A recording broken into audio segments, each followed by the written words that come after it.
Masuk dalam tahapan kampanye pemilu umum, pihak kepolisian dari Polres Muara Enim memastikan keamanan logistik pemilu. Kapolres Muara Enim juga memimpin langsung pengecekan gudang logistik pemilu di KPU guna keamanan barang logistik yang akan digunakan.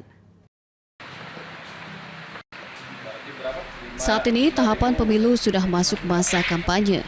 Kondusivitas harus tetap terjaga di tengah masyarakat, khususnya di kawasan Kabupaten Muara Enim.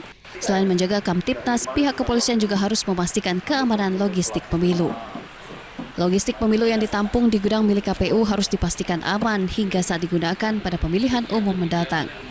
Pengecekan keamanan ini pun dipimpin langsung oleh Kapolres Muara Enim. Kapolres Muara Enim menyebutkan kalau kunjungannya ke gudang logistik KPU guna memastikan barang yang akan digunakan pada saat pemilu masih terjamin keamanannya. Tidak ada logistik dalam keadaan rusak dan digunakan untuk pemilu. Logistik pemilu yang sudah sampai di gudang KPU Muara Enim ini betul-betul dalam kondisi steril ya. Dalam steril artinya dari sisi gudang sendiri itu aman ya. Kemudian ada personil, kemudian kita cek kembali jumlahnya yang sudah ada sesuai yang diterima di awal. Logistik yang akan digunakan untuk pemilu dipastikan baik mulai dari pendistribusian ke TPS hingga kembali lagi masuk ke gudang logistik pemilu setelah digunakan. Dari Muara Enim, Edwin Syah Satria, A News melaporkan.